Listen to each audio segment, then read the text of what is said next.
Good morning and welcome to the real final day, the closing day.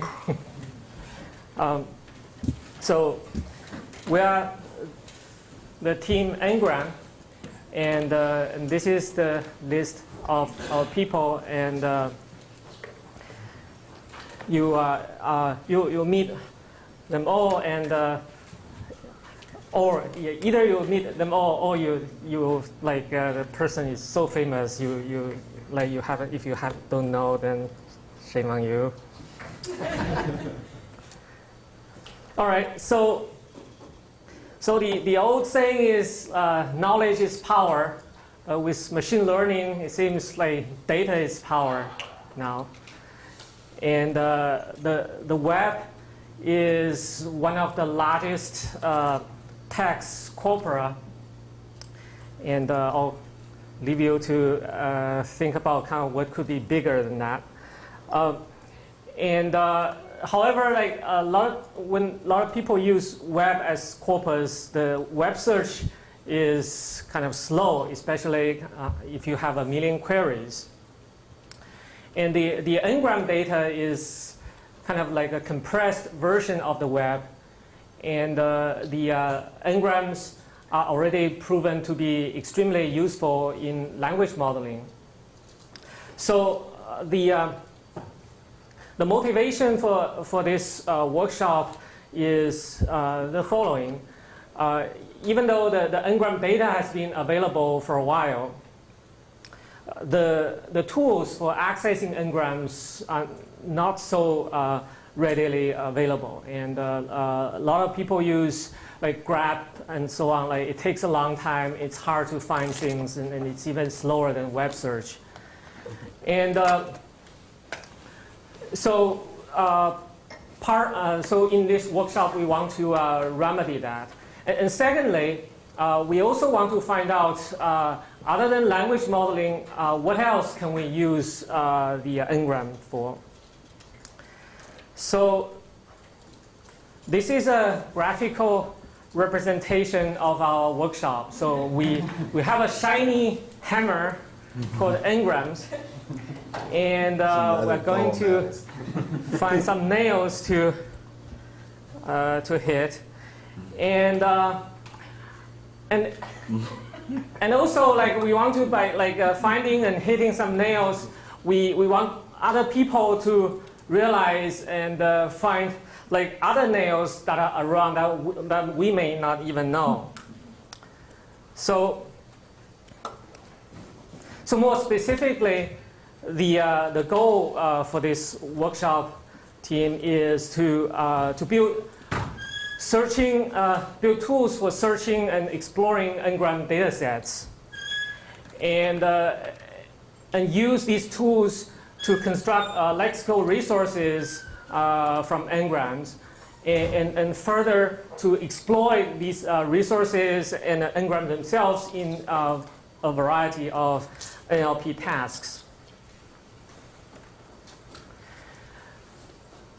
The datasets, the Ngram datasets used in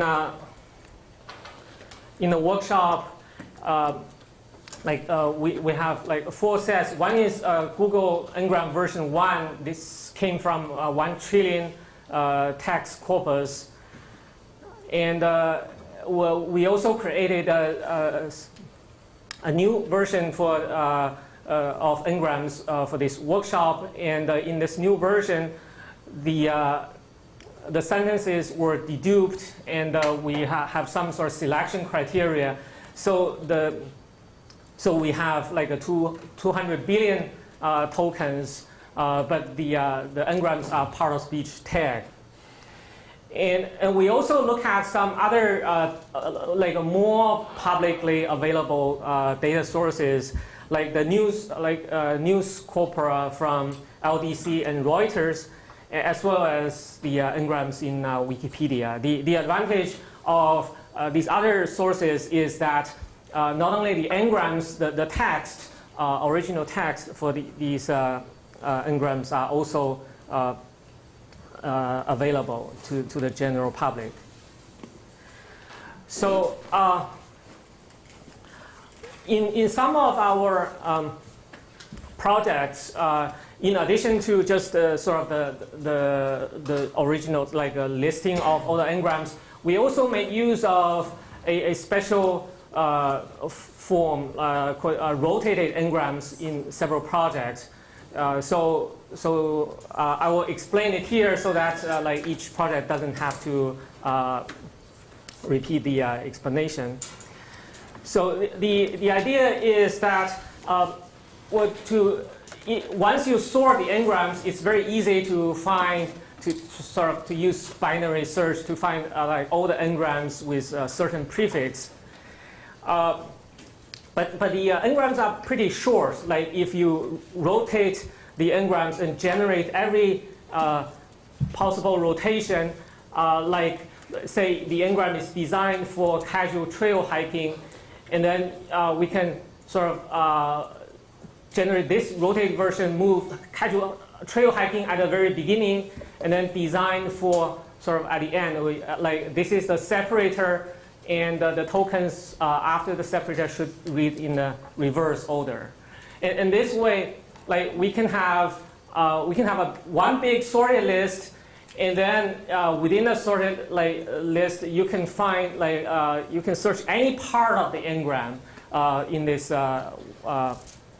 huge sorted list, and in fact for any n-gram, like all occurrence, like all the kind of co-occurrence statistics for any n-gram, you can obtain from a contiguous block within this sorted rotated n-gram data set. So here's a like a 0.1% sample of for one word, like one block, like containing the word comma. Okay, so like these are say now comma comma and so on, like a really bad comma, and so on and so forth. And so each kind of n-gram here represents like 1,000 n-grams in the data. Yes. You said on the previous slide, you said rotations, but it seems like there's more than rotations involved. Yeah, we rotate and sort, like no more than that. We rotate the n-grams and then sort them. The part after the special symbol is in reverse order. Is that what Yeah. Yeah. Yeah. Oh, it's in reverse order. Yes. Is that just to confuse me? No, Yes. there's technical reason for that, which I will show you here. Like this is like one I blow up like one point in here. Like this is actually the consecutive one, like for n-gram point. Sorry, for comma point, and which is a nice thing to get, and you can spend it. And but it could be negative too. So like why we do this like in the reverse order? Like with the reverse order, we kind of make the left contacts and right contacts like more symmetry. Like here is like a comma point, and then in this consecutive block, you find all the extensions of a comma point, like get a comma point, spend a comma point, and if you use like if we write here comma point, get a and spend a, like these two will be apart. Okay, so that's the sort of the technical reason, and this is not really meant to be read by humans. Like this is meant to be processed by machines. So, sorry? It's meant to be sorted, right? You do it this way because it gives you a better sort order. Yeah, it gives me better sort order. Yes. Thank you. The sourdough note, without the reversing, this is a technique from the late 50s, the quick index. Yeah.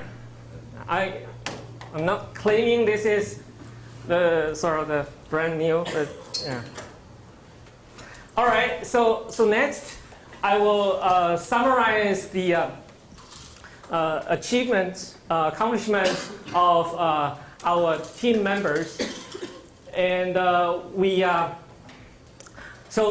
built n-gram search and pattern matching tools And in fact, we built 3 sets of n-gram search tools with different flavor and different kind of utility.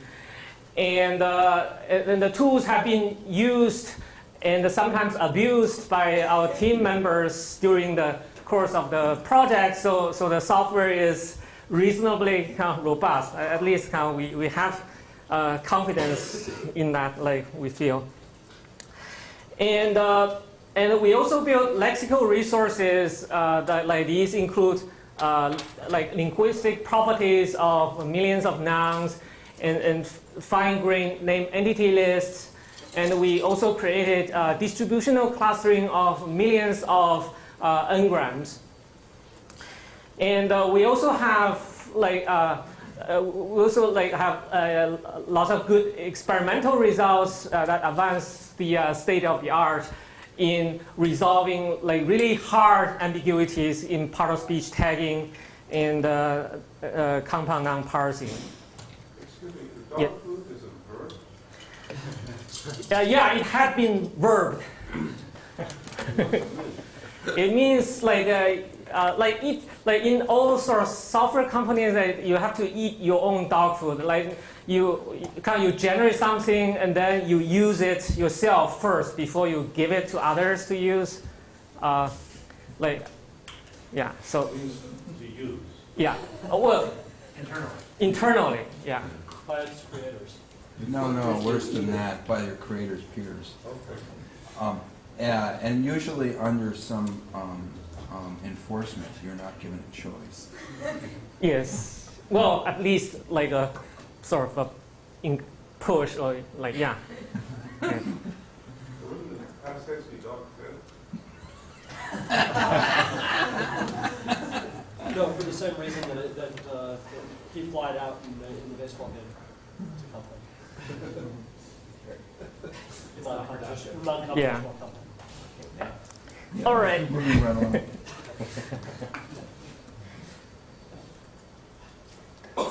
along. All right. Where was I? Okay. So the search tool. So we have 3. One is based. It's kind of like a simple addition to the sorted version of rotated n-gram. It's just binary search. It's the code is really simple. It's just like 200 lines of C++ code. So, but it kind of like it separates the searching part and pattern matching part. And in fact, like any sort of pattern matching you use for this search program, you can also use like you can use in a batch mode or something. The second set of tools created by Ken Church make use of suffix arrays. It does fast substring matching, and it also have like a very clever way of interleaving the counts and sort of the tokens in this suffix array, so that you can find the highest frequency n-grams with lightning speed. And the third version created by Satoshi Capio, and it's more like a full like IR engine. It's based on inverted index, and the nice thing about that is that it includes the access to the original text. So like you can get like keyword in context. You can get the original sentences. And in fact, they have the original corpus, name entity tag, part of speech tag, and you can search using those kind of tags as constraints. And we also have like a n-gram pattern matching language for identifying and counting specific kind of n-grams. So this is an example, like lots of brackets, but if you are a Lisp programmer, it's maybe okay. So in here, we specify a sequence of n-gram to count. Like in the first part of the sequence, we have one or more nouns or adjectives. Like these tags begin with N are nouns, and begin with J, they are adjectives. And then optional followed by a comma, and then followed by one of the relative pronouns. Okay, so you can kind of specify this pattern. And the last part of this construct specify, like once you find this, or what do you want to do with a match? Essentially, kind of like what we specify here is that we want to count the combination of this noun or noun phrase and the relative clause. We want to find kind of like a noun phrase and relative kind of what a relative clause follows that noun phrase. So if you save this in a file called the relative pronoun.lsp, then you can feed in this. We have like a batch counting program. You can feed in this n-gram data. This data could be just like a 2-line kind of test for the program when you debug, or it could be the 400 billion n-gram data file sitting on the computing clusters. And if you run this, you get things like recent conversation and where happened was used 20 times after, and which was used 10 times after, and recent divorcee, and it's mostly just who. I assume this is only like to demonstrate the purpose, because if you're going to read in the whole file, there's no point doing any fast search, right? No, yeah, this is the batch counting. Like this is not the searching part. This is just the pattern matching. Like so we have this search, and we can apply this pattern matching on a single search result, and we can also apply this pattern matching on the whole data set. So the typical scenario is that when we are exploring the data, you think of a word, and then you want to test some hypotheses. You use the word to you just get the data for that particular word or n-gram, and then run this, and then see whether it works. And then once you kind of tune your patterns and things to count, and then you run this on the whole corpus. And with parallel processing like on Hadoop, it takes about 10 minutes to run through the whole corpus. Yes? What are the possible tags? Just part of speech tags? Name and tag? In this data, it's just a part of speech tag, because the rotated n-gram data, we don't have the name entity tags. But it can certainly be quite easily extended to name entity tags if it's in the data. Yeah. So we also built lexical resources, and we have these features for millions of noun phrases. And if you look up dictionaries, they first, typically they don't annotate this information, and secondly, even if they do, you get tens of thousands instead of tens of millions. And we also have a fine-grained name entity types, and Sushen will discuss this. This was the gender animus accountability was done automatically? Yes. Yeah. And we have distributional clustering for 10 million phrases.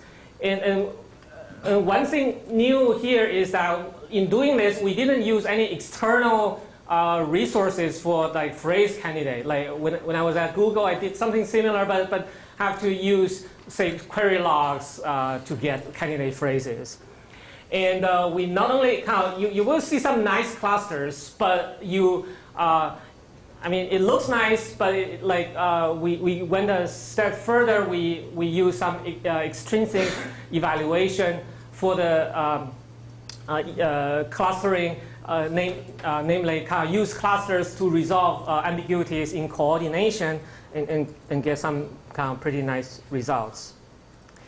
And we also use the n-gram data for part-of-speech tagging, and usually like part-of-speech taggers, they mostly rely on lexical features within a local context. And here we have all the n-grams, so we kind of look at the corpus-wide statistics of kind of related word or word pairs to resolve some ambiguities, like hard ambiguities, like lessons learned versus students learned. Like learn should have different tags. And in this particular task count, we get better result than the best tagger in the world. And compound noun parsing is a very hard problem, and syntactic theories offer little help, guidance for this. Essentially, any binary tree that spans on any sort of like a sequence that forms a compound noun is a potential parse tree. It could be fairly complex, and here is one example. Like a pretty long non-compound, and Emily actually get this correct. And so the wisdom now is sort of well, I say data is power, and often people say like more data means better data. But like in the course of this investigation, we found something that's even better than more data. So that's the quiz of the day, and you can use your language model to try to fill in the blanks. But you'll see the answer in Emily's talk. Huh? That's a guess. Yeah. But you'll see. So this is the schedule for the rest of the talk. Shane will come up here to present part-speech tagging next, and we'll have a break in the middle. All right. So I'm going to kind of provide an introduction to the section of the talk where we're talking about learning lexical properties. So these are the things like gender, animacy, countability. And I think that you can kind of think of all the systems sort of with the same kind of picture. So we have some system that takes in a phrase, could be a noun, and outputs some class or property. It could be the gender, it could be the countability or whatever. And in fact, we have very good systems to do this already. We have supervised systems that have tens of thousands of training examples, and generally it's hard to see improvements using just a bunch of unlabeled data. But the goal is to plug in this set of unlabeled data, just count some different sequences, and get improvements on these different lexical property learning tasks. And the system is kind of has the same approach in all of them, where you basically have this phrase you want to classify. So you find it in the n-gram data, you find its context in the data, and you create features from those contexts. And machine learning is kind of our method to combine the different information together and to produce the final classification decision. So I'll go into more detail on how this actually works. And this particular nail that I'm going to be hammering as an example during this introduction is where we're trying to tag specific verbs, and Dukan kind of introduced this. And this is joint work that I did with Emily, where Emily was looking at part-of-speech tagging in the beginning of the workshop, and she found that certain tags were very confusable, very difficult to tag correctly. And one of the most difficult tags was this distinction between a past tense and a participle. But it really looked like an opportunity where we could use n-gram statistics to improve, and I'll show you how we were able to do that. So the outline of this sort of part of the talk is I'll introduce this task in more detail, verb part-of-speech tagging. I'll talk about how we use the n-gram pattern matching and search tools to get the statistics we need, and advance the state of the art on this sort of confusable distinction. Okay, so just a bit of examples to try and make this concrete. So every example we're looking at is these very common cases of a noun followed by what looks like a past tense verb. So the verb might end in the word ed. So you could have like the stocks rebounded, in 2006, or the stocks recommended in some book, right?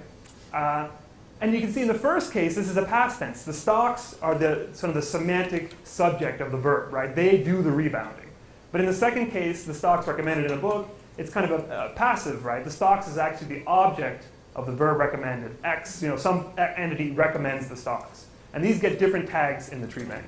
And if you had access to the full sentence, or the parse tree, you could probably resolve this fairly accurately. But most state-of-the-art part-of-speech parsers rely on part-of-speech tags as input, right? So if you get this distinction wrong at the part-of-speech tagging stage, you'll affect all the downstream things like parsers and semantic role labelers and other applications.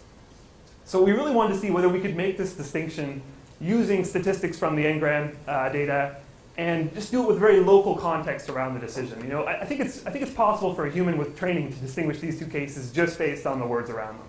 And we'll see if we can do this as well with data. So some more examples of past tense, which has the VBD tag in the tree bank, if you're familiar with the tag scheme. You see like the stocks rebounded, the stocks recovered, the stocks posted gains. But then the participle sense, you have the stocks recommended, the stocks managed, the stocks bought in some year. And it's really, you can see it's not a feature of the verb or the noun itself, right? Stocks can be past tense or participles, and so can all the verbs. Like recommended could be a past tense or a participle, rebounded could be a participle. It's really a feature of the pair of words together. So you really need statistics for something that's kind of rare, like just a particular noun and a particular verb occurring together. Okay, so if you're still trying to develop some intuition for this, as we were doing it, we started to develop these tests that we use to try and make this distinction in our head. So, and these turn out to be exactly the features you want to do this automatically. So if it's a past tense, you can say something like, the stocks have rebounded, right? But you can't say stocks have recommended, right? And if it's also if it's a past tense, you can put it into the present. You can say stocks rebound. That's a perfectly valid thing to say, but you wouldn't really say stocks recommend, right? Similarly, if it's a participle, you can say things like stocks that were recommended, but you don't say stocks that were rebounded. And also, you can flip the order, right? If it's a participle, because you can put it in the active voice. So you don't often see like John rebounded stocks, but you do see John recommended stocks. So these are the kind of tests that a human, sort of a native English speaker, could go through these very easily and say which ones are valid and which ones aren't. But we don't really have a person in the loop for part-of-speech tagging. So we want to see, can we use the data on the web as kind of a substitute for humans to decide which of these are valid or possible patterns? And that'll be the features we use to make this distinction. And we really want to make these kind of linguistic-y queries, right? That we're, give me all the situations on the web where you have the word recommended followed by, potentially a possessive pronoun or a determiner followed by the word stocks, right? And obviously, modern search engines can't process these kinds of queries, right? You couldn't find all these situations on the web. You'd have to sort of enumerate all the possible determiner or possessive pronoun combinations in advance and issue them all off. But we really want to be able to just say something very succinct like this and get all the situations back in one go. Right? So how can we do this? Well, one thing we could do is we could parse the whole web, right? We could run a parser over the whole web, but we all know that's just a crazy pipe dream that will never happen. But could we part-of-speech tag the web? Yes, actually, DeKong did it one afternoon before coming to the workshop. So yes, part-of-speech tagging of the web is possible. And once you've done that, you can issue these kinds of crazy, mixing in tags and word kind of queries using this Ngram pattern query language to get the counts. If your aim is to improve part-of-speech taggers, isn't it a bit self-defeating to use an existing part-of-speech tagger to? Yeah, that's a good point. So we don't actually use the tags on these noun-verb combinations, like what was the majority tag on the web to make the decision. We kind of just use the context tags, which could be noisy, but aggregated over all the web, they tend to be correct more often than not. So I'll give you some examples. Like for example, the tags on determiners and possessive pronouns are pretty accurate, for one thing. Actually, the first bullet isn't that the objective of the other. Oh yeah, you're right. Oops. Yeah. If errors in existing part-of-speech taggers were random, then you could indeed filter out noise. Unfortunately, they're not. And signal often overwhelms. Right. And it was one of our ideas. But yeah. Okay, so all right. So this is kind of reminding you of what DeKong was introducing earlier. So that you want to be able to issue this kind of search, and we have a program called Search Prefix where you said find all these n-grams on the web that begin with the word recommended, and apply this pattern matching sequentially to all those words. Where you have some word, and then and this is where we say we want the optional tags, and then this is the part where we're looking for the word stocks, which is the noun. And this returns these kind of combinations. Recommended the stocks, recommended these stocks. And this does indicate that recommended is a participle, because if it was a rebounded, you don't see these kinds of situations. And yeah, so the key kind of is to pick a good prefix that retrieves the right block. Like I could have searched for stocks and applied the same pattern and got the same result, but there's a lot more n-grams that have the word stocks in it on the web than there is that have recommended. So if you're trying to automate this, just for a set of queries, not batch processing the whole thing, you want to be able to sort of focus in on the right n-grams quickly. And yeah, so I already talked about this. Okay, so one thing that we actually encountered is that we want to say have tens of thousands of examples we want to classify and extract these statistics for, and we have hundreds of patterns that we wrote. So we don't want to manually type out all these searches, right? So we have some tools that sort of automate this. So you kind of provide each example as a comma-separated list. So you say this is the correct label, the noun was stocks, the verb was recommended. Maybe you put in the infinitive form if you have it. And then you can refer to the parts of this pattern with these kind of references, like %x1 refers to stocks and %x2 refers to recommended. And then when you write your patterns, you don't key it, you don't instantiate to a particular verb or noun, you just put in a reference to that, and then these get filled in before you run your queries. So this is kind of the method of automating it, and there's, just so you know that this is available, but maybe don't try to understand all the details. And I think the important point, though, is that each of these patterns, which provides a kind of information for disambiguating the two classes, you collect accounts for, and it's sort of key to a label. So for a participle, if there's a high count for this pattern, it's likely to be a participle, and if there's a low count, it might be a past tense. And also maybe don't try to read this unless you're a good reader. This is just to show you examples of some of the patterns that we wrote. So Emily and I sat down and we tried to think of all the combinations that really indicate, say, what would be a past tense versus a participle. So we have one down here in the corner that says something like, there's the word stocks, so like a noun, maybe optionally a comma, then you say that were not recommended, but not's optional. So these are the kinds of patterns that we actually encoded and then collected counts for, and then used as features in our system. So if that one had a high count, that would get a very high weight for being a participle. And here's a whole bunch more, and it goes on.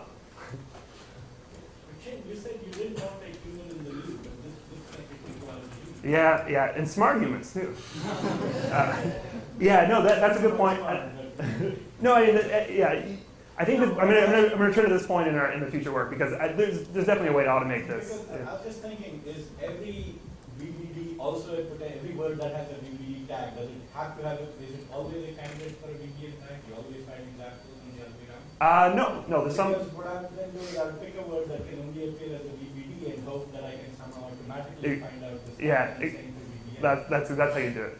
So there's ways to automate this, but I think this is a good demonstration of the statistics. Maybe the actual steps in the method can be optimized, and that's one way you would do it. Right? Can I just follow up on it? Yeah, sure.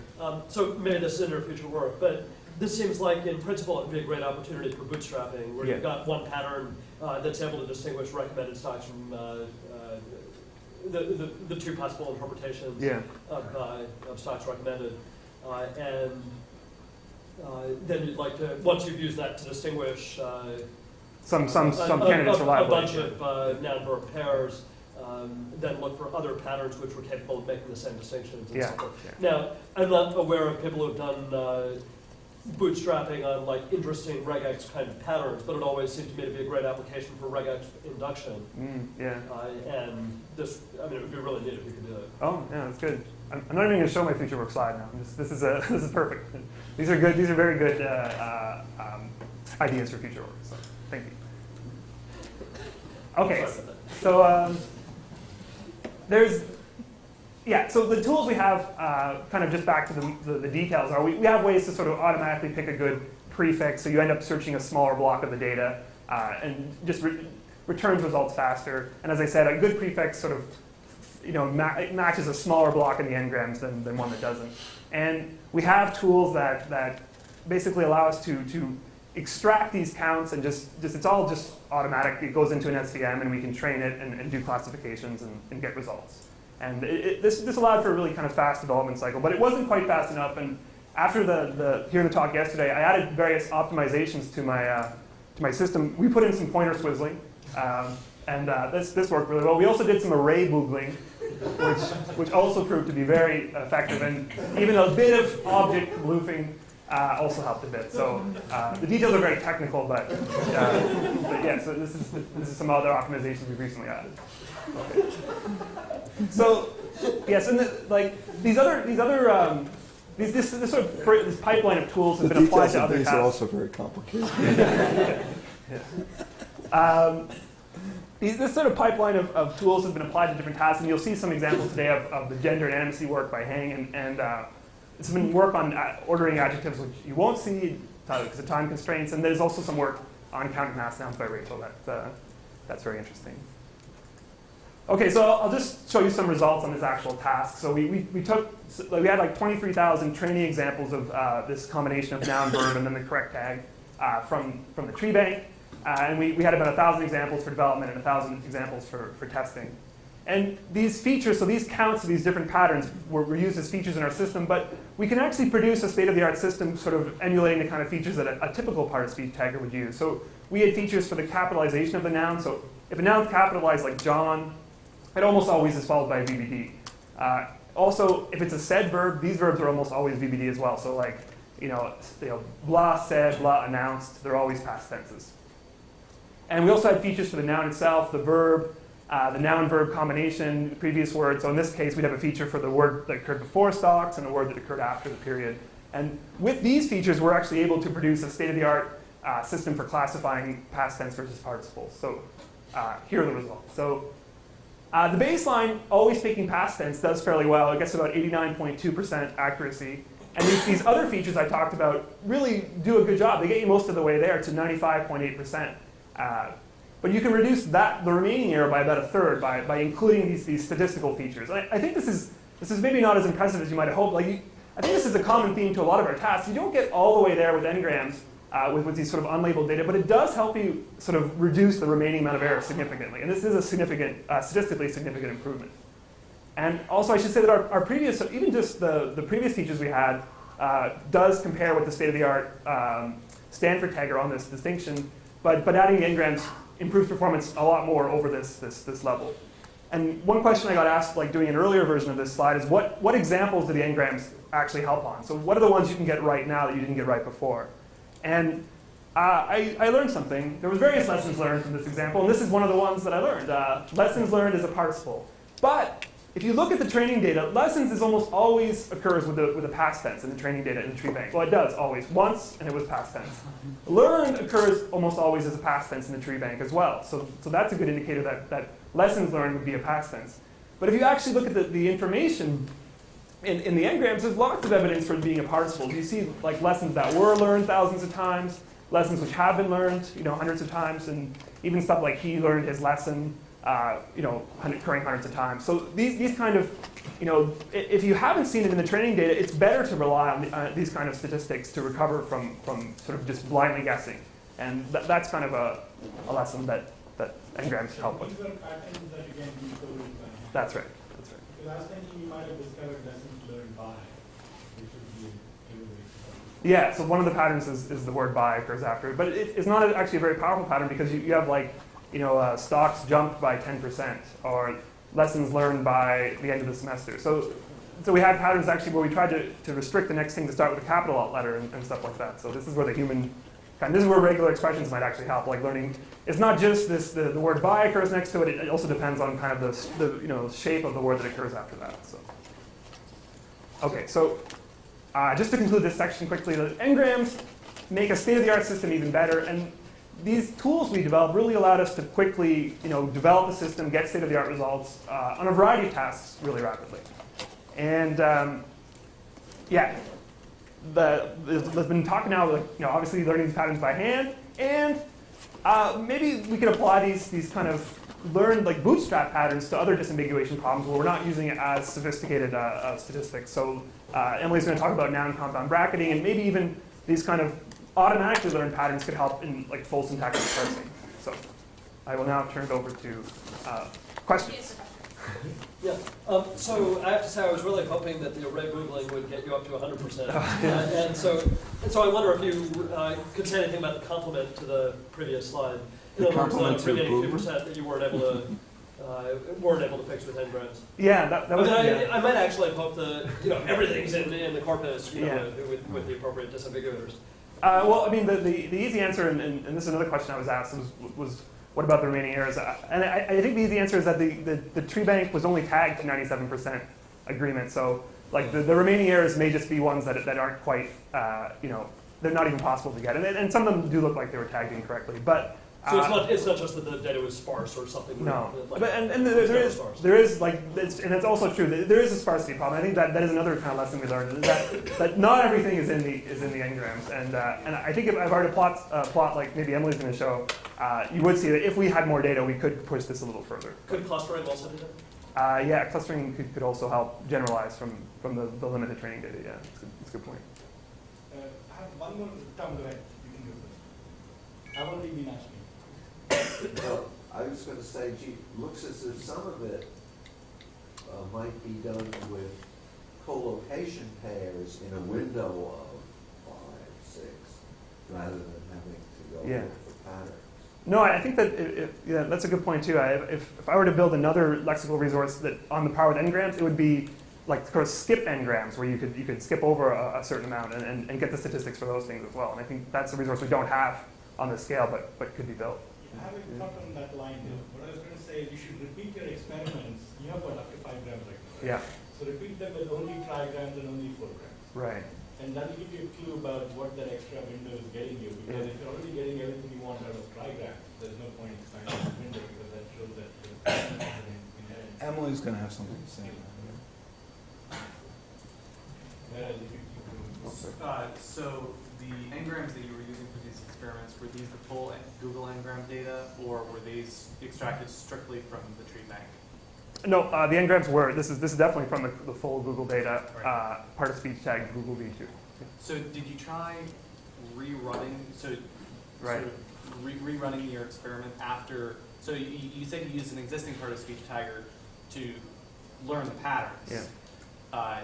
Have you tried or thought of rerunning this again? So running your part of speech tagger, which is getting better results, and then redoing your experiment. Oh yeah, that's a really long loop to run around, because the part of speech tagging on the web was done at Google, and so to reapply our. But we even actually, I'm not sure what difference it would make. I mean, we focused on a very specific kind of problem, but I think that's the kind of the hope, right? Like by bootstrapping, by fixing some errors, iterating the loop, you can get improvements.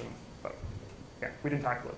Yeah, the number you mentioned, the 95, 98, 97, that's overall tagging accuracy. No, that's just on this particular problem. Overall tagging accuracy is around 97% for state-of-the-art tagging. Just on these words. Yeah, just on these So I words. guess the thing that might answer Lane's question is, what is your tagger's accuracy in the context? Because maybe this is the one that the tagger gets wrong. The original tagger that tagged the web. Right. If you're getting most of the context right, then using a better tagger is not going to help it. Right, that's true. I'm not sure that the difference in performance, but that's a good point. You just measure them from Yeah. How do you tag the web? Do you tag just the n-grams or the original sentences? Okay, very good question. The original text, the full sentences were tagged, and then the distribution of tags for each n-gram is provided. So the same n-gram may have different tags in the original text, and we have a count for each of the different possibilities. I see. Okay, thanks. Okay, we should move on. Yeah.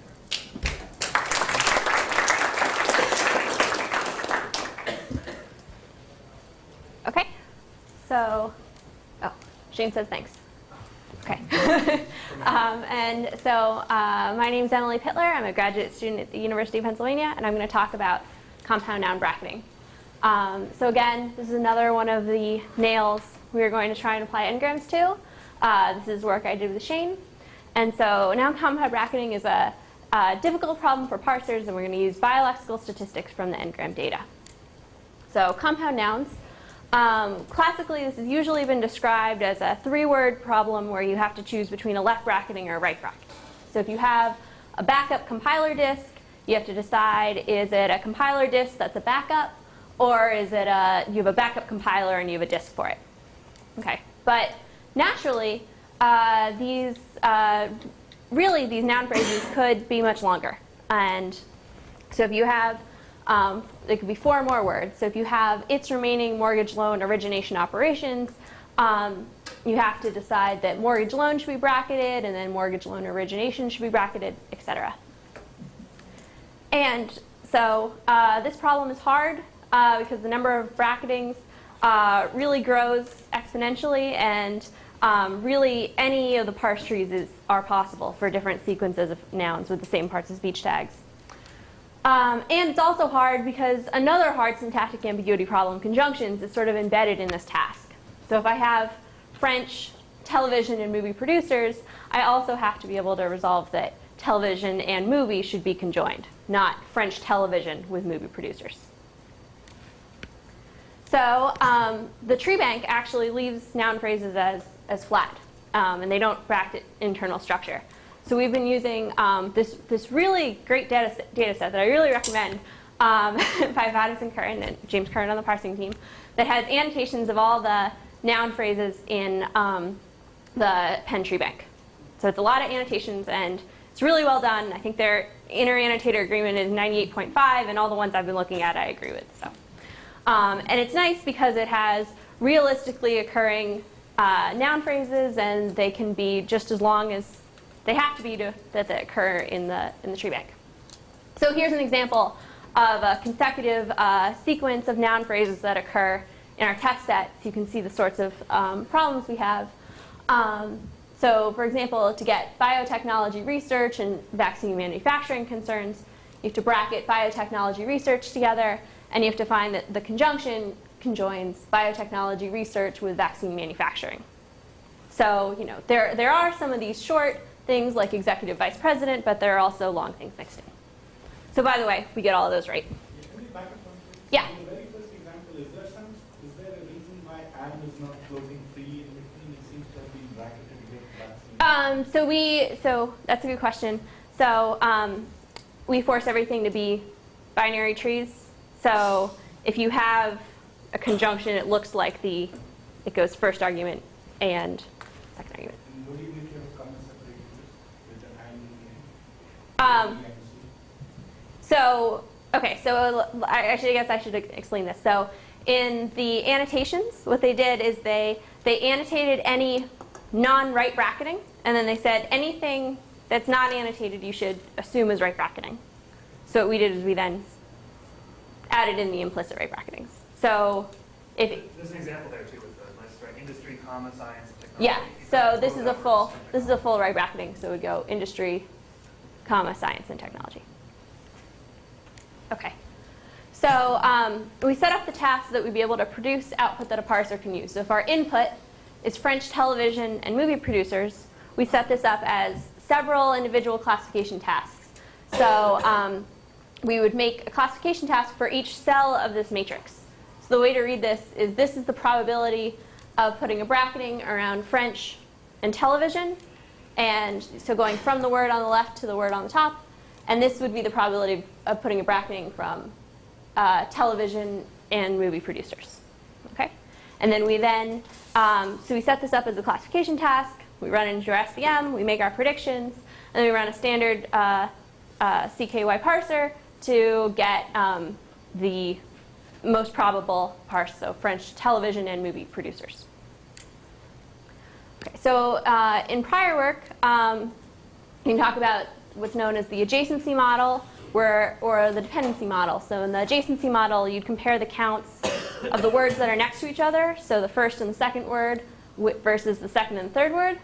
Or there's also the dependency model, where you compare the first and the third word or the second and the third word. Okay? So what do you do with these longer noun phrases? So traditionally, the answer has been to divide it into sliding 3-word windows. And so you still have a set of 3, but you take the head of everything. And so what we do is we sort of say, why not use them all? So we generalize these models to actually use all of the associations between every bigram, adjacent and not adjacent, and we treat conjunctions somewhat specially. So if we were trying to predict any one of these bracketings, say we were trying to predict whether movie producers should be bracketed, we would actually use the mutual information, the use of the association between every one of these pairs. So we'd use the association between French and television, French and, etc., not just movie producers, to make our decision. And for conjunctions, they're kind of a special case because I know that I'm going to want to bracket television and movie, right? But it's not just because that television movie has a high association.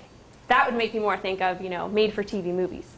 What I really want to know is that television and movie are likely to be conjoined. So I look at the association between television and an and movie versus television and producers. So to go back to this table, you might see that it's kind of surprising that the probability of bracketing movie and producers is so low. That's because it's specific to this context. So even though movie producers is usually a good bet in general, if I just say the movie producers, I definitely want to bracket it. But in the context of television and movie, you don't want to do that because this is going to have a really strong association and the brackets would cross. Okay, and so just to sidestep, we used a different tool. This was developed by Ken Church to do fast exact match lookups. So if you don't want to write patterns and that query patterns, you can just pipe in your input and get out your output. So you just pipe in the things you want to look up and then pipe it into this tool. And so this is quite fast for going over the n-gram data. So you have to remember this is hundreds of gigs of data. I used to run, when I used the Google data back at my school, I used to run grep and it would take several seconds for each query, and that was a mistake. And now with this, looking up 168,000 queries takes us about 20 minutes. So in fact, last week, Shane accidentally deleted all our data and all the counts we were using. And it wasn't a big deal. I just had to rerun the program, and we went to go get coffee, and then we came back, and we could start again. So whereas if you were doing web searches where you can only do 1,000 searches a day, that would have not been okay. So we also use some non-n-gram features, so lexical features like what's the word at each position. What we refer to as the shape feature, so just the sequence of capitalizations and punctuation in the thing. So this is really good for things like commas, like you pointed out, and sort of a poor man's approximation to named entities, I guess. And we also have a feature for the position of the proposed bracketing, because you might think that some bracketings are more likely than others. So some results. So that we're evaluating on the exact match. So if you get the full parse correct, this isn't a per decision, this is a full parse correct accuracy. And so just a right bracketing baseline would get 72%. And then using our non-n-gram features would get us up to 94%. And then adding in the n-grams reduces our error by about a quarter. And this difference is statistically significant. And then a state-of-the-art number is 93%. This isn't directly comparable because in two ways. They said they filtered out some easy three-word examples, and we're not exactly sure what the definition of easy is. So it's possible our numbers would go down if we did the same filtering. But they also use gold standard part-of-speech tags and named entity tags. And I know that when they did ablation experiments, removing the gold standard part-of-speech tags dropped their accuracy to more like 89%. And we don't use the gold standard bracketing. Just want to show another plot because we brought up filtering out easy three-word examples. These are results broken down by the length of the compound noun. So as you can see, our accuracy is best for the three-word cases. And in the four-word cases, it's still very good. And it goes down slightly between 5 and 6. There are some noun phrases that are longer than 6 words, but they represent only 1% of the test set. The vast majority of noun phrases are 3, 4, 5, or 6 long. But you can see that chance, so just 1 over the total number of possible binary trees, or 1 over the Catalan number, if you're familiar with that, would drop much more rapidly. And this is really obvious if we plot this on a log scale. This is how much you should drop if all your decisions were independent, and this is how much we drop as the n-gram gets longer. Okay. And another thing I'd like to point out is that I was talking about the conjunction case is harder. And we can see that the n-grams actually are more helpful in this harder, more interesting case. So the n-grams give us a 7% relative improvement on the cases that include a conjunction, and only a 1% improvement on the cases that don't include a conjunction. And as you can see, we're still doing relatively worse on the cases that include conjunctions. So there's still more to be done. Excuse me, which data set? This is the data set. So it's the Wall Street Journal noun phrases, annotated by Avadas and Curran. So we did all our training on sections 2 through 22. We developed on section 24, and we tested on section 23. How many what? How many tokens in training development? So I don't know how many tokens, but there are about 30,000 examples. That's what I meant. Yeah, sorry. Yeah, 30,000 training examples and about 3,000 test examples. And similarly for Deb, 3,000-ish. And is it always clear what the correct bracket is? I mean, you said the agreement is 90-something%, but this is agreement, I suppose, when they read the whole sentence or whatever, right? Yes. What I'm thinking, for example, is French movie producers using this area, of course, movie producers, and they happen to be French. But what if this is a convention of movie producers from all over the world, and these are the French movie producers? So it's always clear except in 1.5% of the cases.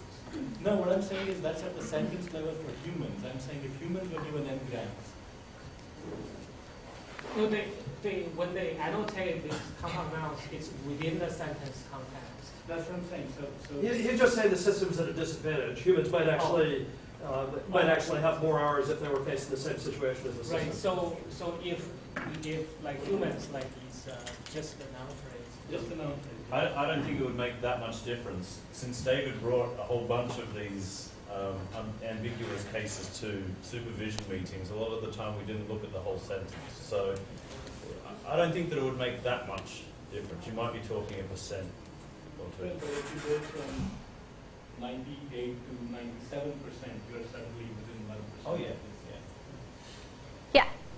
So could you go back to your sigma y slide? It was like 52 or something? Yeah. I don't know why it's not going back. This one? Yeah. Okay. Yeah. So if I understand right, what you're doing is each of the spans you're classifying in context as if you were making that decision independently. Yes. And then when you score a tree, you're saying, let's multiply together all of the cells that appeared in that tree.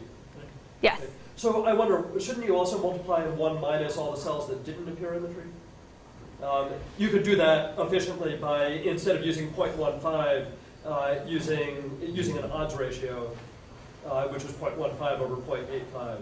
So what that would mean is that if you've got something that has a 1 in it, you would actually force that tree. Hopefully you would never have a 1 except in the upper right-hand corner because you have smooth probabilities and you're never sure.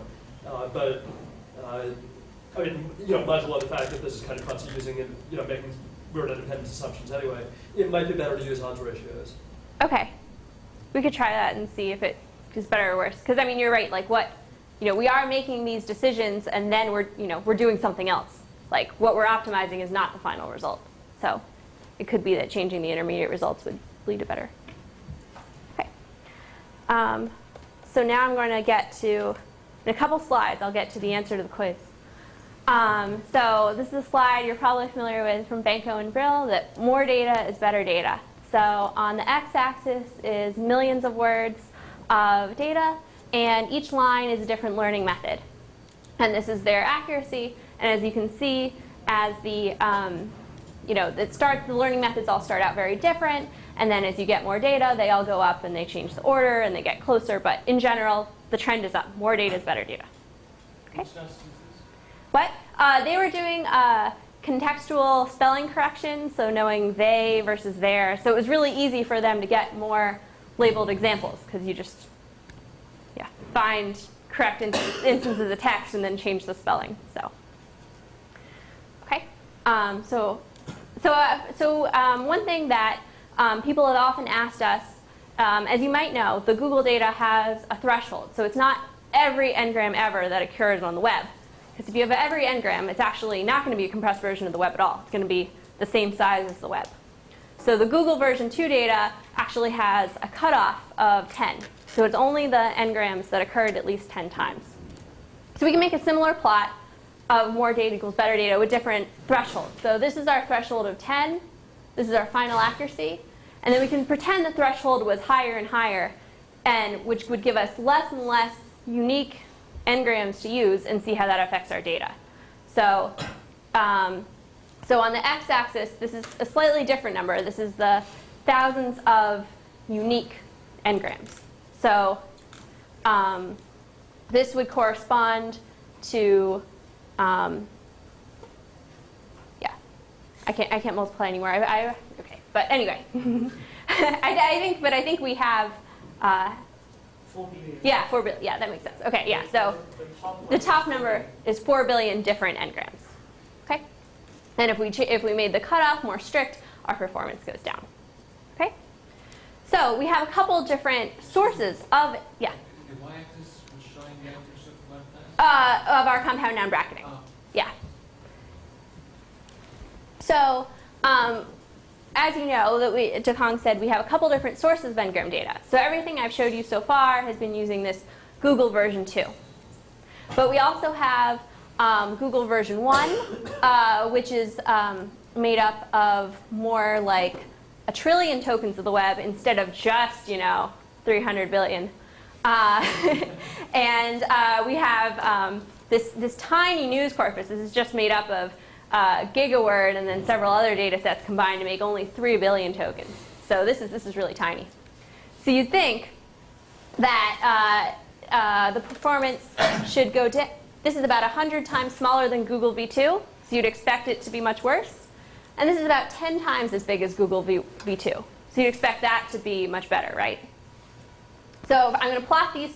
So I'm going to take this plot, and I'm going to add in the lines for Google V1 and for the news corpus on this plot that measures accuracy and at different thresholds. Okay? So if I add the lines, you can see that they're actually all in pretty similar spots, even though these come from really different data size. So I think what we want to say is that lesson we've learned is that it's really not just that more data is better, it's that more new data is better. And so to get these lines on the end here, this is from a cutoff of 1 for the news data. We had to use all of it. Whereas the blue line is a cutoff of 10 and the red line is a cutoff of 40. And so even though the news corpus, the green line, was actually from the smallest data set, if we can get the most new pieces of information from it, it actually does the best. Okay, yeah? What do you mean is unseen? So I mean unique n-grams. So whether we've seen the 1 million times versus 2 million times doesn't really affect things. It's being able to add new n-grams to our summary. Okay, I actually expected that you would say more matching data. Because news obviously is closer to what's internal than... This is more like, would you like 100 hours from one speaker or 1 hour from each from 100 speakers? Well, if I have to build a system only for this speaker, 1 hour from this speaker is better than 1. Okay, no, you're right. Well, for example, the reason the red line comes down is because of deduping issues, right? Yeah. You've got a lot of the same documents duplicated in V1, that they removed that in V2. That's Right. part of the reason why V2 is smaller. Right. Yeah. Isn't this application specific? For example, in ASR, the vocabulary is limited. It's like 90,000. And then it doesn't matter whether you have more unseen data. If the words are out of vocabulary, it won't help you It says n-grams, not just No, but So basically, this is saying how many. As this gets higher, you're going to have less and less out of vocabulary. You can think of this more as the size of your vocabulary. So we're not just saying more training examples is better. We're saying a bigger vocabulary is better. I think would be the equivalent. I think his point, and also Thomas's point, is that you could expand the corpus with lots of stuff with lots of n-grams that never show up in your test data, and it won't help you. That's true. Right. So the news corpus has the added advantage of being in-domain.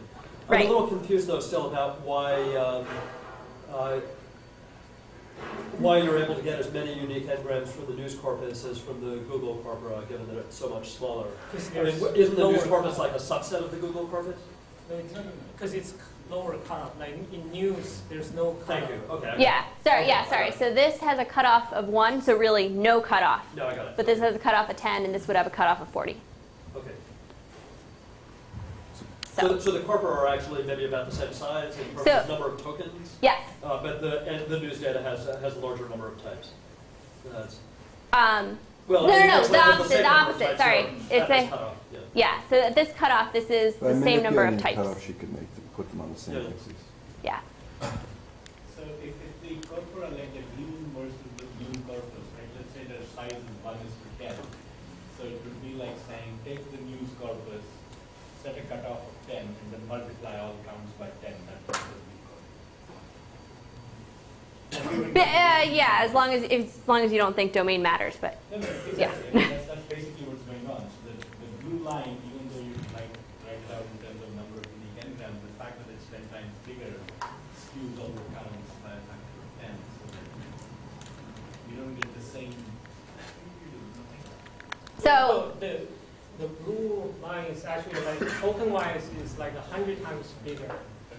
Okay, but if you set a cutoff at 10, you drop a lot more than sort of like 10% or like 90%.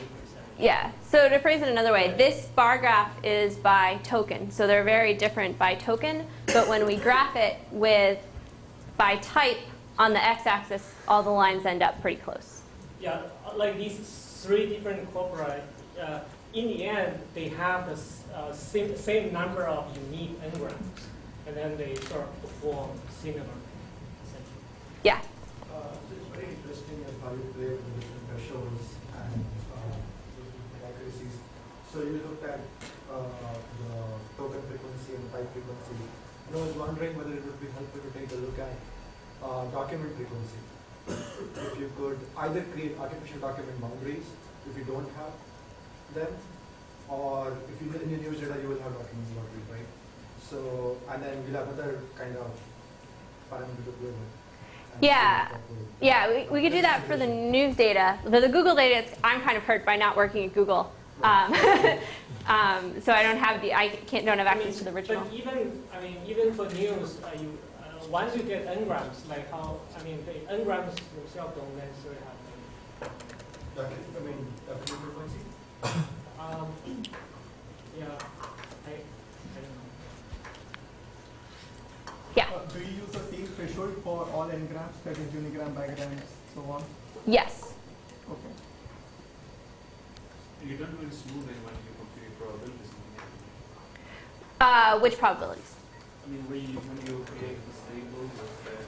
So those were the output from a classifier. Yes, but this uses some counts. Yeah. You just use raw counts. You don't do any discount. Okay, so that's a good question. So I was using mutual information. So if it was defined, I used that. If it was not defined, that was a separate feature. Well, actually, way behind. Okay. Okay, sorry. The difference between B1 and B2 is essentially deducing. Yes. That's it. Yes. So the difference in those two periods is kind of interesting. Doesn't E2 also have a lower threshold? Well. So, yeah. Emily, don't do get the dotted line though. That's important. Okay, yeah. So anyway, so one the other thing that's nice is that like this is basically linear growth on a log scale. So if we can just get more new n-grams. Like, this doesn't look like it's leveling off yet. So, future snapshots of the web, lower threshold, will do even better. Yeah, so in conclusion, using the full noun phrase for each individual bracketing decision led to excellent performance. N-grams helped, and having all these tools at this workshop made it really easy to start a task, implement it, and get state-of-the-art results in just a few weeks. And so future work is moving sort of beyond bigrams.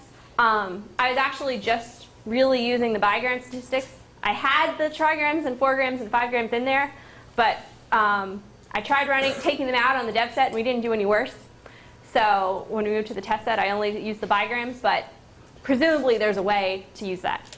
Also, I didn't write any patterns. I was sick of writing patterns with Shane, so I just used these association statistics. But if we did the sort of bootstrapping method, I think this could also help in this task. Nacum and Hurst have work on using paraphrases for compound bracketing.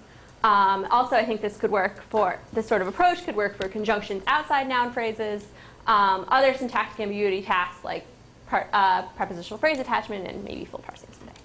Okay. Thank you.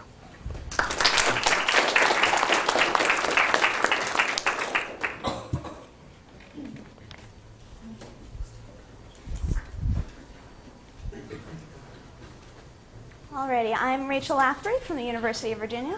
I'm an undergrad, and I'm going to be talking to you today about classifying noun countability using Google Ngrams. So to return to our theme here, what I did this summer is sort of a nail with this Ngram hammer. So by using Ngrams, we'd like to know if we can identify a given English noun's countability, hopefully just using that Ngram information. So as a sort of introduction or review, sorry my slides got messed up here, there are two types of nouns in English. There are countable and uncountable nouns. So it's correct English to say a river, a frequency, an avocado, but it is not correct English to say a water, a cheese, a luggage. Instead, one should say some water, some cheese, some luggage. Additionally, uncountable nouns don't have plural forms, whereas countable nouns do. So you can say 3 rivers, 3 frequencies, 3 avocados, but you have to sort of use construction like 3 bottles of water, 3 chunks of cheese, and 3 pieces of luggage in English. And this is interesting in and of itself, but what makes it more interesting is that languages that do mark for countability may draw this line between countable and uncountable nouns in different locations, or some languages might not even distinguish at all. For instance, in Chinese, there's only one type of noun, so you use the same sort of 3 bars of river, 3 bottles of water construction for every type of noun. So given a Chinese text, how could we possibly translate this into English? Sort of a motivation. It was an MT example here. We have the original Chinese text at the top. In the middle, we have a reference translation, sort of the proper translation, and at the bottom we have machine translation output. So you can see that in the reference translation, industry is singular, whereas in the machine translation, it's translated as plural, similarly with reforms and reform. So you can see how this kind of countability error might arise quite easily from this sort of situation. Additionally, new words are being coined all the time from all sorts of different places. So for some examples, we have pale enthusiasm, turducken, netiquette, and truthiness, my personal favorite. So catching up to all these newly coined words and keeping up would require enormous human effort if we were to hand annotate these. So if it's possible to classify these nouns automatically, we could augment already existing lexicons with these neologisms. So previously, Peng and Araki in 2005 just did simple Google queries and collected frequencies from those queries. So they would search for healthcare areas and see that it returned, 3,000 results and use that as their data. So they had hand annotated and no longer available data. So that was a bit of a bummer for me. But they've achieved about 89.2% recall precision and F-score. So given that I couldn't use their same test data, I worked with Comlex, which has about 22,000 nouns. And about 83% of those in Comlex are annotated for countability. So what I did here is using the search tools that Decom developed, for instance, would search for much absorption, where much could be capitalized or uncapitalized. Then I look for absorption, and then any word after absorption. But I make sure that that word is not a noun, and that absorption is a noun. I don't care about the part of speech tag for much.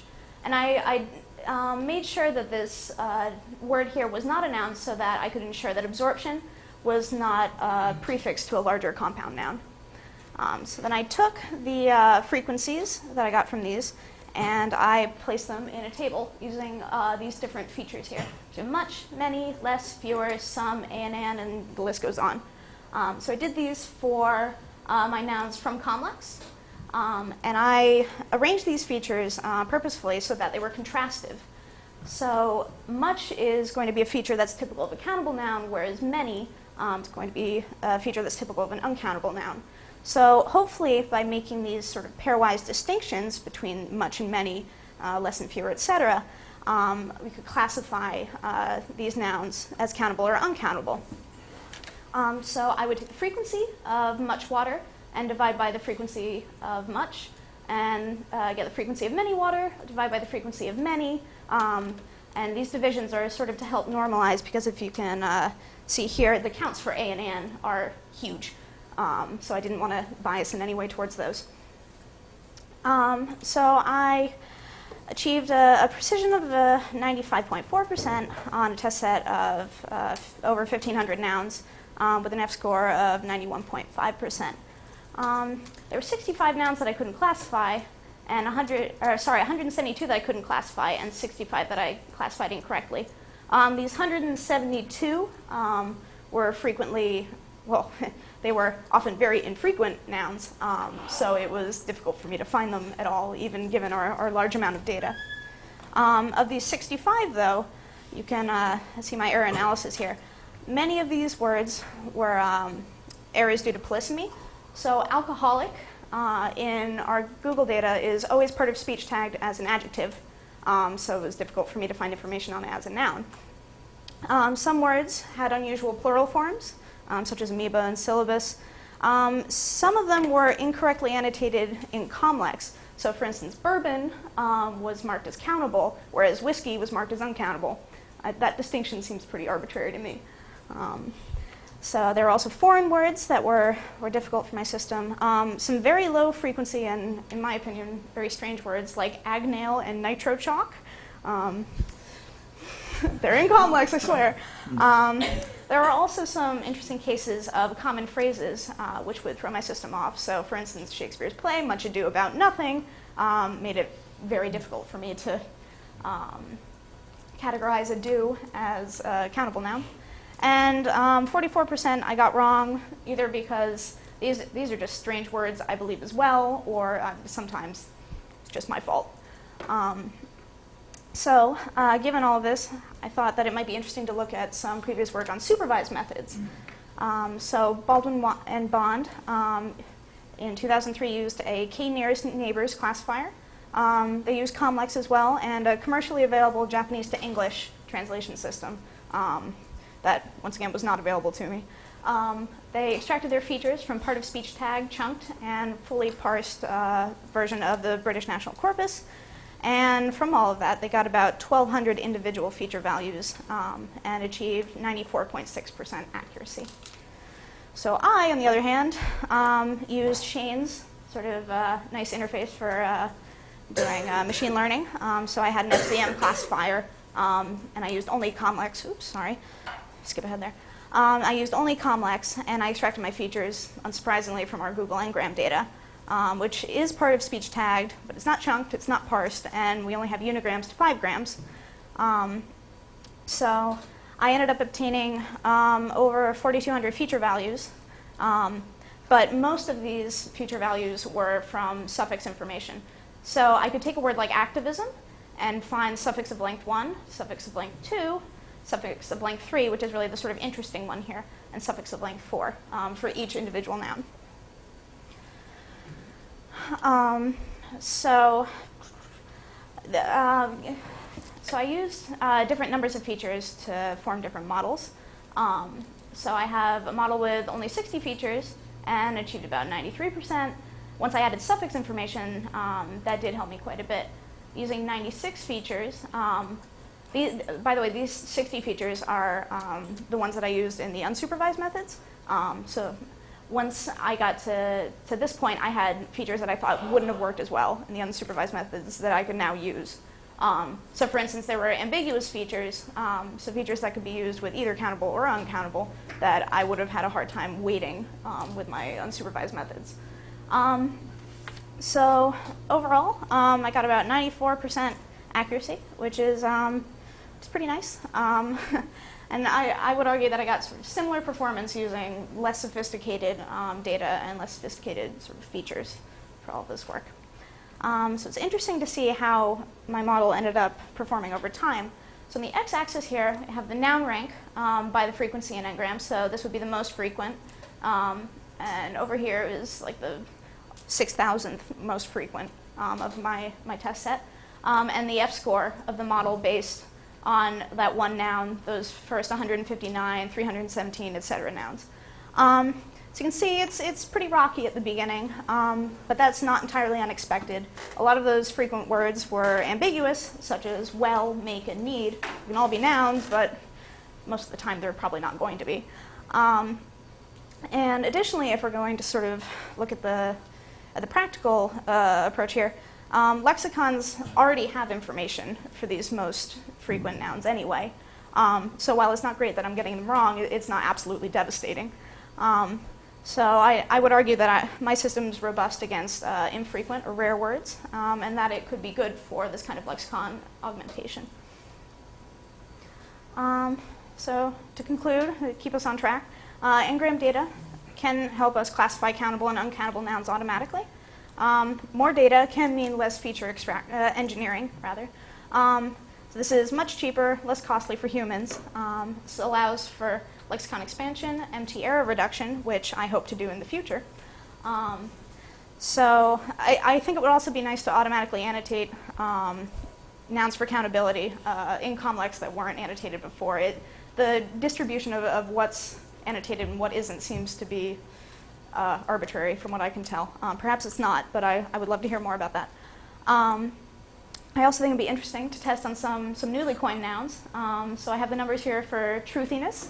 And this is the exact kind of distribution you want to see, where you could classify truthiness quite easily, I think, given these particular features, these counts. So that's all I've got.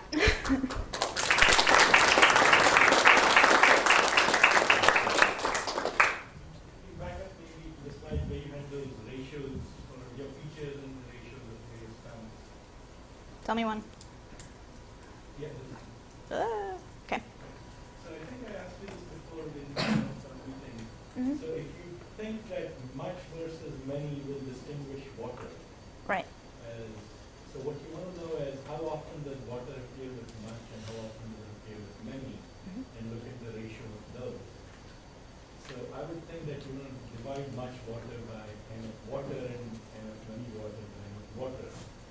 And you seem to be going the other way. In other words, you're saying of all the things that much modify, how often is water the modified noun? Of all the things that many modify, how often is water the modified noun? So let's just say, for argument's sake, that much is 50 times more likely than none. Then the left-hand side is going to be smaller simply because you have a larger denominator, which is completely unrelated to the occurrence of water. So why do you go this way? Why not divide by n of water? I set it up this way because I was only comparing within the word water. So I'm only comparing much water to many water, but I do see how yeah. You should not do that. Yeah. Because like I said, just assume that many there's only one corpus and much. If you divide by water, then it's the same as just using the count. Yeah, that's what I'm saying. But like if March is 50 times more likely as many, then naturally you will sort of see more occurrences of March for any noun, not just for uncountable noun. No, but you're controlling by the occurrence of water, so it's not like much doesn't cause water to happen. No, like water happens and it's modified by much or many. When we kind of like the n-gram data is kind of noisy. Like the words are together. We often we assume there is a relationship between these two, and often they do, but often they don't. Like if you normalizing by discount, sort of you take into account the like what would be kind of like just by noise, like some kind of occurrence will be there. This is also equivalent to the mutual information. Like comparing mutual information between much and moderate, you get the same. The decision point of view, Otherwise, mutual information. No, all I'm saying is there is a disconnect between your motivation and your math. I mean, how do you see how I don't think so. no, but basically you're trying to find out the conditional probability of Water. much given water, right? So that's what you're trying to find. Basically, you have different. you're looking at the modifiers of water. Let's take this offline, because I mean, there are kind of credible people here sort of making this disagreement, but like it will be a long discussion.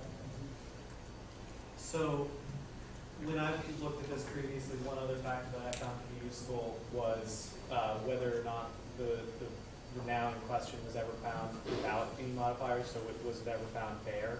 Mm-hmm. And did you take that into consideration? You mean like in prepositional phrases or like? Wherever, or directly following the verb. So it found in its singular form without, so this is often going to be very useful in distinguishing between the two. I haven't looked at that. That's a good Mother thing. is the stuff applied, but not cookie is the stuff applied. Right. Yeah, no, I haven't yet looked at that, but I'm getting there. Well, unless you're a kid, You got a minute. All right.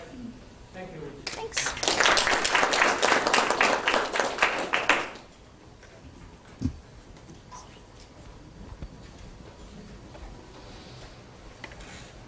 Hi, so just in case you're not bored by the hair and nails, I'm going to present another two nails.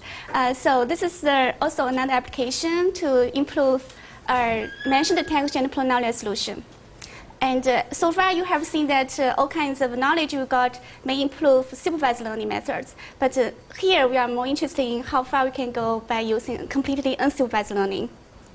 Okay, so I'm going to introduce very briefly about what the task is, and then to show you details about how we actually discover this kind of knowledge about gender and animacy, and then show you how we incorporate this knowledge into our unsupervised learning methods. Since I see Scottish experts like George sitting here, I have to be very careful. So person name mention task we are looking at here is really like a reference referring to any person entity by a name. And person nominal mention means those common noun or noun phrases referring to a person entity. And the Scottish metric we are looking at here is really if a head of these common mentions match the reference, we think it's correct. Okay, so and the pronoun resolution, as we know, means that we want to link any personal pronoun to its antecedent mentions. So if we look at an example, this is a movie article from CNN website.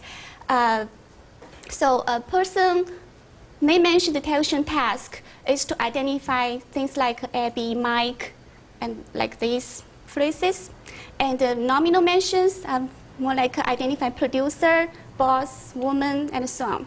So pronoun resolution is trying to link any pronoun such as her to its antecedents, and so we can get all kinds of chains. Okay. So traditional methods, and people, including me, were trying to defend for the supervised learning methods, because we think in order to get a satisfying performance, we need all kinds of label data and all kinds of resources. For example, name mention detection, we need about 1,400 documents and all kinds of gazetteers manually cleaned up. And the nominal mention detection actually need part-3 tagging, non-phrase chunking as pre-processing. Pronoun resolution, you may argue that, okay, so gender information, you may get them from census data, right? Because it covers all kinds of person names. But that's not true because we already use it. Okay, so the supervised method F-measure scores are like in the bottom. You can see it's not really satisfying, especially for nominal mention, it's like 75. Pronoun resolution is only 65. And if you look at the errors made by supervised learning methods, yes? I'm just slow. I can't get the distinction between name mention, nominal mention. Okay, so name mention is like these proper names. You can think of them. Detecting that this is a name, nothing else. Yeah.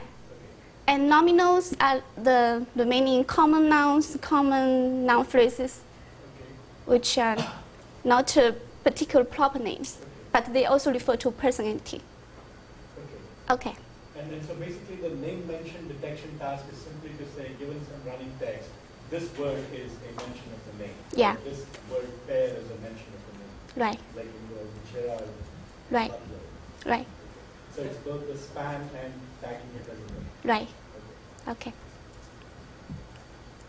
Okay, so if we look at the errors, they are quite diverse. They include all kinds of classification errors. For example, the Solar bird is actually a location name, but it's mistakenly tagged as person name. And also spurious errors because they are capitalized, and missing errors because a lot of names, they never appeared in training data. So in order to fix this problem, we need a lot of knowledge. And also nominal errors, most of them are missing errors because these examples, they never appeared in our training data, or they appear very infrequently. Okay, so our intuition is basically that each person mentioned, since they're referring to a person entity, they should have at least one gender, either male or female, and also they should be animate. So how about discover our gender and animacy information automatically from our engram? Okay, so these are the patterns to discover gender and animacy separately. So scientific, as you can see, this can be designed by not only by smart people, right? They are pretty simple. So for example, gender information, you can simply check whether there's any his or her, after and, conjunction word, or verb, right? So we use all kinds of patterns, and as you can see, if some candidate, they appear very frequently with he, means that they are male, and if it's she, then it's female. So if they appear very frequently male and female rather than neutral and plural, they are more likely to be person mentioned. So the intuition is very simple. So by using this, we can see that, for example, Haifa, we can filter them out because most of the times they are identified as neutral and plural from our engrams, right? And John, Joseph, all of them are identified as male gender. So, and the second property we are discovering here is animacy. And the pattern, again, is very simple. You just check how many times the relative pronouns appeared after the candidates. So if it appears a lot of times with who, that means this is more likely to be animate. So it has a high likelihood it should be a person mentioned. So these examples were the errors I showed you about our supervised learning methods often make mistakes. So we can see almost all of them got a very high frequency from who. That means they're animate, right? Okay, so then after we get this knowledge, we need to find some good way to incorporate them into unsupervised learning. And to do that, we try to identify candidates first. For names, we just look at the sequence of capitalized words less than 3 words and filter some stop words, dates, numbers, and so on. And nominal words, we just look at the uncapitalized sequence. And we invented some smart confidence metric, which is called a margin. And I'm going to explain why we use this instead of other percentage and other metrics. And after we get this, then if a candidate is higher than a threshold, we think this is a mention.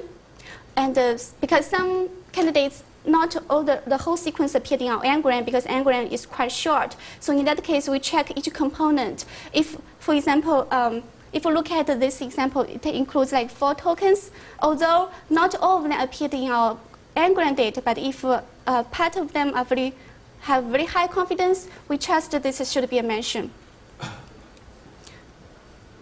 Questions? Okay. So, and then we try to measure the impact of different patterns on our development set. So as you can see, for name mentions, if we use the conjunction possessive pattern, for example, John and his, we already get like a 6-7% error measure. And by adding other attributes, especially, for example, animacy, it helped a lot. So we got about 84% error measure. For nominal mentions, all the different patterns helped. So we used the 6 different patterns, discovery knowledge, and you can see how the score goes up from 18% to 67. Okay. So one big problem for us is how to get wheat from chaff. because we have a lot of data, but in order to require real knowledge, we need some smart confidence metrics.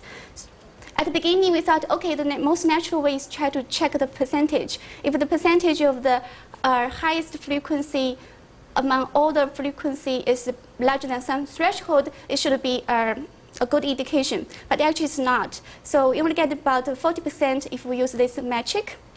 And then we tried another metric, which is very frequently used in active learning community, by combining the percentage with the frequency.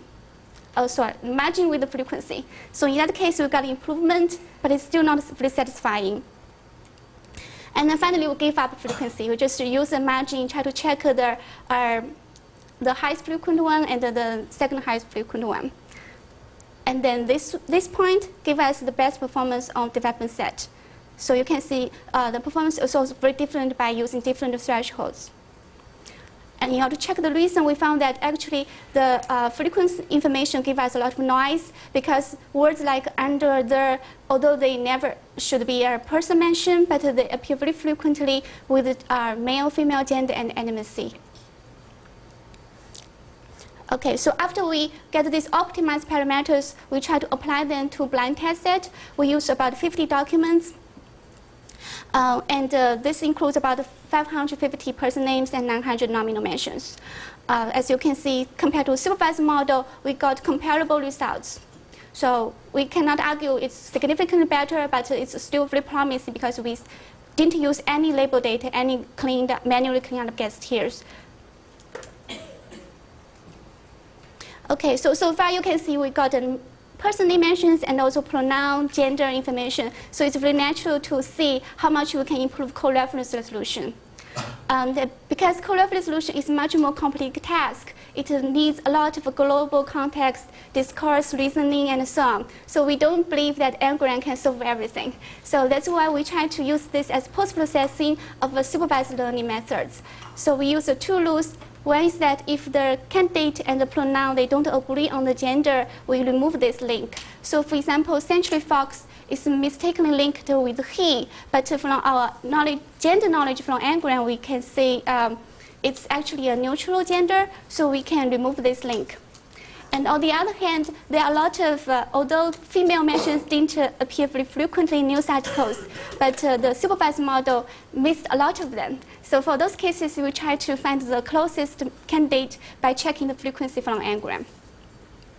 Okay, so then this table shows how we improve the supervised method by adding these two different constraints. We got about a 5% improvement over the supervised model. So to conclude, unsupervised learning method can work well by using knowledge from Ngrams if we design the knowledge discovery corresponding to the task, right? Because like our person mention detection task really needs gender animus information. So if we find this special knowledge, it will be very helpful. And on the other hand, if the task is very complicated, we can still use the knowledge from Ngram to assist supervised learning. But it's worth noting that coverage is a much smaller issue for us now because we have so much data. Ngram is a complex version of web, but precision is still a problem. So in order to get real improvement, we need a very careful, very smart, effective way of finding clean knowledge from the noise. So that means we need a careful confidence estimation and parameter tuning. Okay, that's it. Thank you. So I'm Sushant, and I'll be talking about self-adjustable bootstrapping for named entity set expansion, the work I've been doing with Satoshi at this workshop. So going with the hammer and nail theme, the task that I'm trying to nail is to expand named entity sets for 150 named entity categories using a self-adjustable bootstrapping method. So our task, what we have is input seeds for 150 named entity categories. I'll give you some examples of those in the coming slides. And what we want to do is find more examples like those seeds. Why do we do this? The list for named entity categories is useful for many IR tasks. There is a recent paper that claims it is very critical for query analysis, document categorization, and ad matching, and can improve performance on these tasks. Here is an example of 3 categories from the 150 categories. There's only 3 categories, and I'll spare you guys from the other 147 by not talking about them much. So here I talk about awards, academic fields, and title. The numbers in the bracket are the number of seats that we have for these categories, and these are a few examples for those seats. So all the 150 categories have characteristics similar to these three categories. You can see that the awards category and the academic field category is pretty much open. I mean, we have 1,000 seats for awards, but I'm sure that there are many more, maybe 10 times more than this on the web which can be found. But the titles category is somewhat closed. We have eight seats for it, and there are only few that I can think of which will be available on web, maybe doctor or professor, which can be found. So, Sushant, are these 150 categories supposed to be somehow universal, meaning they cover all? They don't cover everything, but there is this figure which shows that they fall under a particular hierarchy, and some are more related to each other and some are not. But it doesn't cover everything. Okay, and so if I give you a new named entity, it will be obvious which one it belongs to? If you give me a new name entity, we can find entities which are similar to it, and we have not worked on how to find which category it belongs to as of now, but it's actually an extraction task and not a recognition task. No, I'm saying for a human, how are these 150 categories defined? If I as a human wanted to take a new entity, would it be obvious for me which? Yeah, there are categories like country names and cars, so they are pretty much common. So yeah, as a human, you can definitely. Is Australia a country name or a continent name? What? Is Australia a country name or a continent name? It's a country name in this, and yeah. It's depends on the context. So this hierarchy was designed so that it covers many of the question answering, ID, etc. So this was done previously. Yeah. So this work on this has been done with by Satoshi at NYU before. So it is token wise. In other words, it's not like a named entity belongs to one category every time it appears. It's instance-based. And you're saying that in every instance, one of these 150 will apply. Most likely. Okay, but some large. Okay, so then. I don't know how much this diagram helps. I just wanted to show that we have actually 150 categories and they fall under a hierarchy. So I'll start with an overview of how bootstrapping works and probably then go to our model. So the main task of using bootstrapping for named entity extraction is to start with a set of seed examples and find ones which are more similar. Here I have an example of president's name. So I have four seed entities, and they definitely share something in common. Yeah, they are presidents, but when it comes to text on web, they also have something in common. What they have in common is they share the same context in text. By context, I mean the type of documents they occur with, the type of words they occur with. Like here you can see that all these words most of these words have president to the as their first left prefix, and we try to use this information for retrieving more precedents, and hope that there are other precedents who share the same context. For us now, for this entire presentation, by context I mean the adjacent words, 2 words to the left and 2 words to the right. We need something more to score the context that we get, because we get a whole bunch of context and we have to sort out which the good ones to retrieve more sets. And there are also thresholds on number of contexts that we consider and number of new examples that we take. So for example, here we only have 4 seed examples. We consider only top 4 contexts and retrieve only four examples. This is just an example.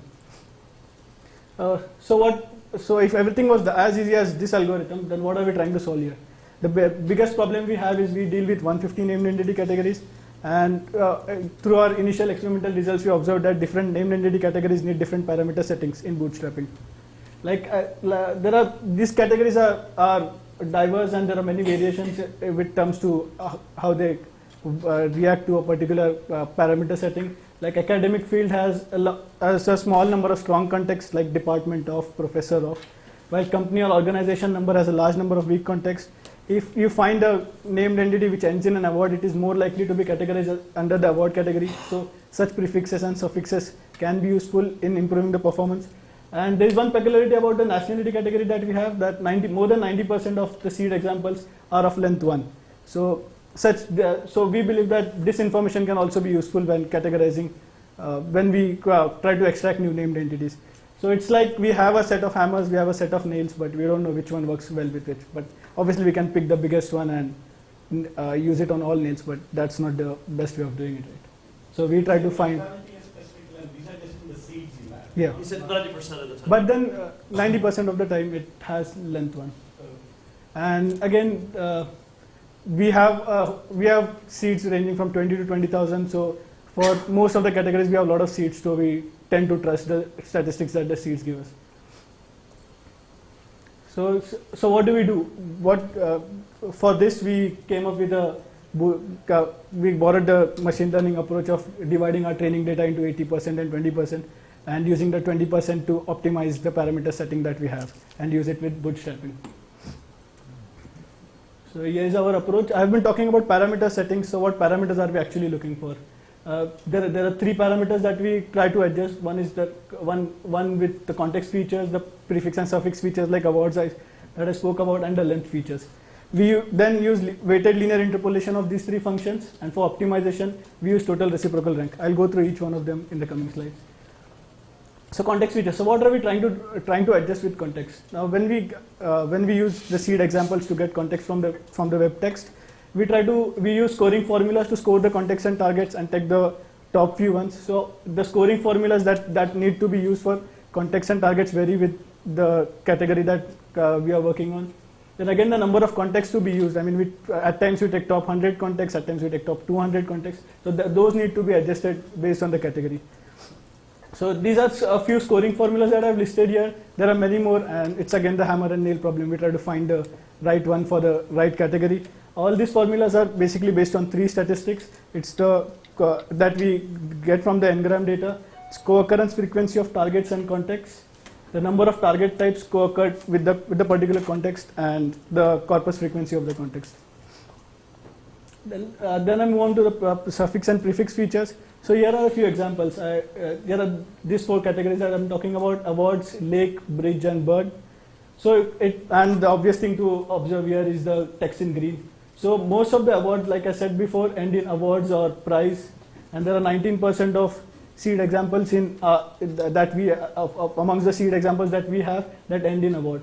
Similarly, lake can be a good prefix and suffix feature.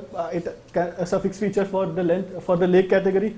We try to learn this information for seed examples. We use pretty much standard algorithms to do this, and it's not difficult to guess how we do it. And we use these features to score our targets, to score the new examples that we get. One thing to note here is it's not true for all the categories that we have. For bird, there is not a particular prefix or suffix that can be used to distinguish from other categories. Then length, I mentioned about nationality, and so here we see that more than 90% of the example seeds that we have in nationality are of length 1. And this plot is of the length against the percentage of NTD seeds that we have in our data set. The same pattern is observed for birds as well, where we have most of length 2, most of the features most of the examples with length 2. But for book, there is probably a more smoother curve where the lengths are equally distributed among books names. And this is the plot for 10 categories that we have, and it's pretty much clear here that there is a lot of variation here as well. So we try to adjust this. For both suffix, prefix features and length, we trust our examples because we have a lot of them, and we generate statistics from them and use them to create a bias on the newly set examples.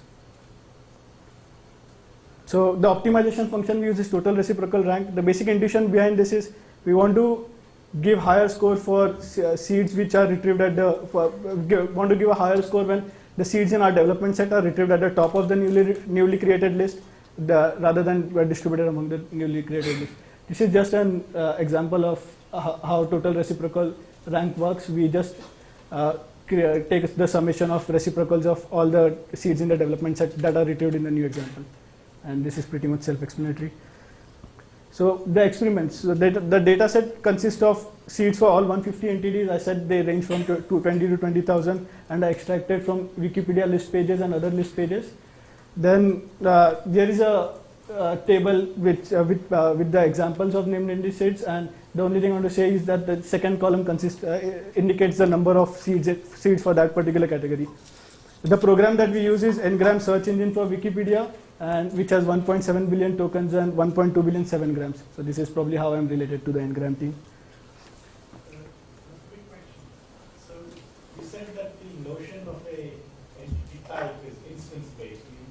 instance has a tag, and so the same entity again is going to tag.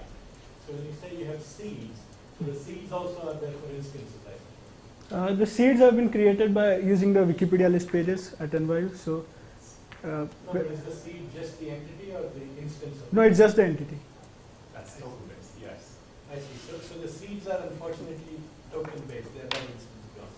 But the task itself is going to be instance. Hopefully, because we have so many examples, we can find context which is more No, I just want to know what you meant by seeds. So the seeds are sort of abstract. Yeah. And basically then you would deal with the fact that if an entity could have more than one type based on the instance, and you have it provided as an example in one instance, the other, in other words, you have the example puts it in one of the categories that it can have, but there are instances where it is in other categories.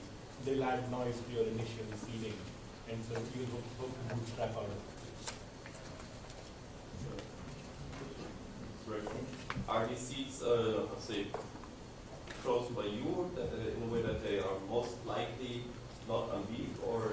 There was previous work done on this at New York University with Satoshi, and from what I know, they have used Wikipedia list pages to get a list of, because there are like 1,000 airport names, right? It's not, we can't sit and choose 1,000. One bad seed in there, you might say it's a bad starting point.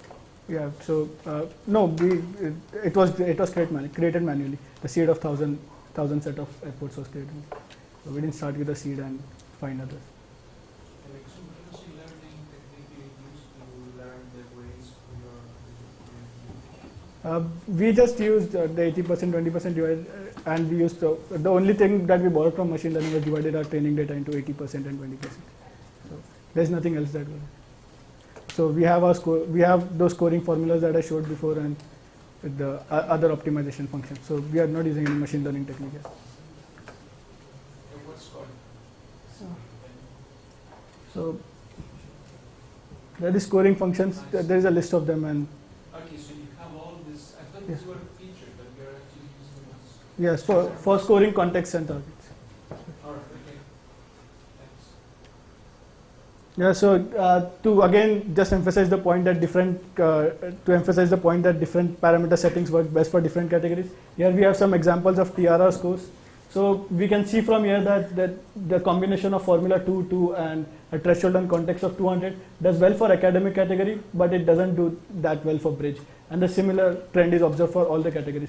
This is our baseline results, which we for baseline we use the parameter settings that does overall well on when all the categories are combined together.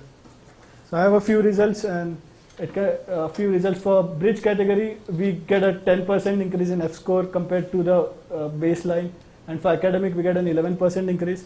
There is no increase in the airport category. This can somewhat be attributed to the fact that they are pretty much close. The higher score for airport is pretty much close to the baseline on the TRR score as well. So this tells us that our scoring function works pretty for optimization functions works pretty well. Future work, this is just an elementary model, and there are a lot of things that need to go into it. So the work that I'm most excited is using phrase clustering. My teammates who have been working on creating those clusters on n-gram data will talk more about it, but I'll just give an introduction of how it works well for this particular task. Then I showed you the picture where there was a hierarchy of named entity categories, and some named entity categories are more related to one another, to a few under the same hierarchy, same tree compared to the other. So we try to use this information. We'll try and see how longer dependency. We are using only 2 neighboring words as context, so see how longer dependencies work for this. We want to experiment with some better optimization functions. Start with smaller number of seeds. We are using thousands of seeds to actually bootstrap this process, so we'll want to check how it works with smaller number of seeds. Probably extend the name entity categories more and make a tool like Google Sets. So just a small note on how phrase clusters can help. So the last column is our cluster IDs, and my colleagues will talk more about it. I'll probably leave it to them. So what we tried to do is we took all the entities, all the examples that we had for airport, and tried to find out which cluster most of them fall into. And we saw that for airport, 287 of the cluster number 287 has 92% of the examples that we have for airport that are found found in the clusters. And so the ones in green do well with the clusters, and the ones in red again are not that great. So again it's the same thing that we need to adapt to different categories, and there's no one method that works well for different categories. Just for statistics, in the cluster number 287, we found 1,300 airport names which we didn't find using our method. So there is definitely potential for using the place clustering for this kind of task. And the conclusion, so there was this problem of different methods work for different categories. Well, it's not that difficult, and we probably have a solution for this for named entity task. And we want to create a large dictionary of 150 named entity categories which can be made available for research use. Thanks.